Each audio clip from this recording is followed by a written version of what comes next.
of Rachel, Tambika, and Irene, and we use 3 methods to identify our unknown substance: visual inspection, flame test, and pH test. Why we're identifying unknown substances in the first place is to understand the chemical structure of the elements or compounds that we are testing and how their physical properties and chemical characteristics help them react in different ways and to different elements and different compounds, and then also to test like flame and pH. To test these unknown substances to see what elements or compounds they are, first we have to understand how they work. When testing the flame test, you have to understand why these elements produce different colors when they're put under this flame. This is because the atoms when they're placed in a flame, the looser electrons that are farther from the nucleus receive this energy and they get pushed into the outer orbitals. And when these excited electrons are eventually dropping back to their original orbit, they release energy, and this energy can be in the form of particles of light or photons. And these photons or particles of light produce a variety of different colors visible to the human. We also have to understand how pH works itself and why elements have different pHs. First of all, pH is a measure of substances that can generate hydrogen ions when in a solution.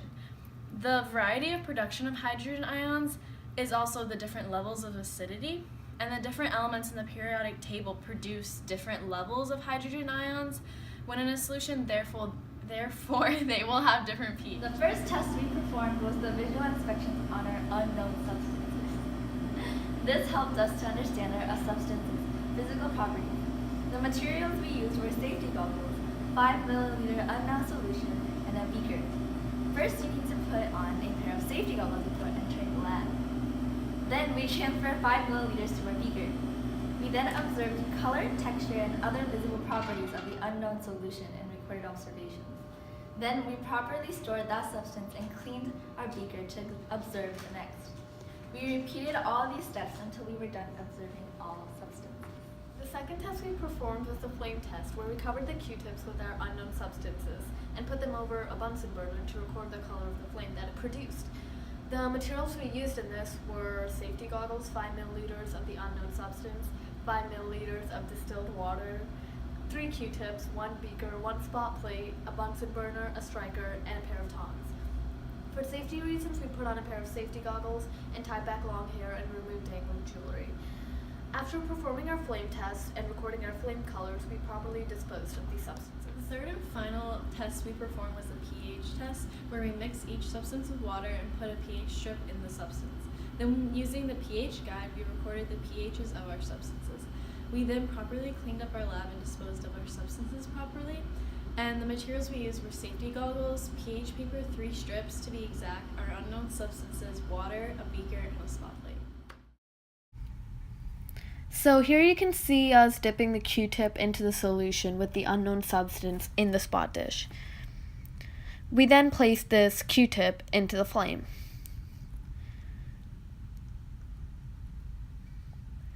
So substance number 5's flame was a crimson red with orange streaks. When we compared the found photon colors of the elements provided, we discovered that the dark red found in substance 5 was most similar to strontium chloride, or SrCl2. Substance number 3's flame test was bright yellow with orange tips. When compared to flame colors research, the flame color matched the flame color of sodium chloride, or NaCl, most accurately.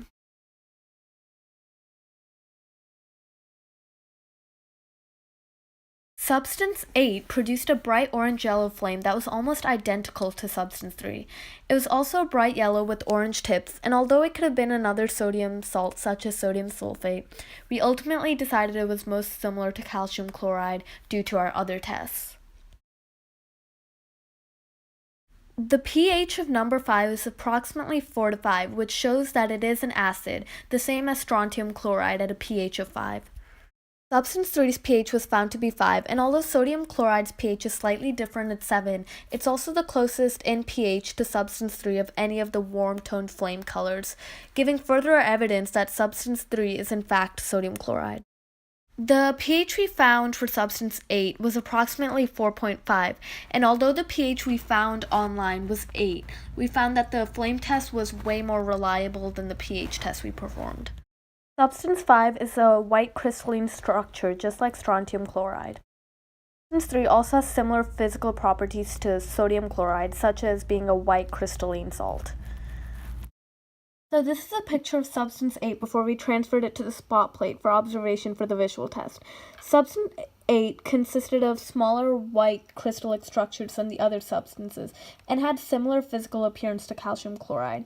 This is what helped us rule out powdery substances such as sodium bicarbonate, which also had similar flame colors.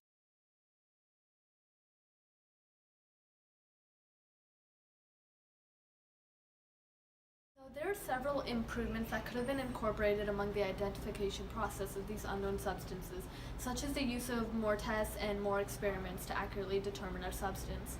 Although the flame test was really important in identifying substance number 3, which had a bright crimson flame, the flame colors for substance 3 and 5 were very similar, with a color of bright orangey/yellow. It was hard to identify the substances at first using only flame and pH tests, because most of the substances that also contained sodium had a yellow-orange flame. A chemical test for the presence of chloride in our unknown substance would have given a faster and more accurate data while debating between the substances of sodium chloride and bicarbonate. Adding more trials in our flame and pH test could have also improved the identification process. There are several methods of disposing these chemicals. However, for all of these substances, please do not use these procedures without first checking with your local government regulatory officials. Although sodium chloride is less hazardous, it is important to dispose of it properly. If your school drains are connected to a sanitary sewer, completely dissolve each substance in water in a separate container.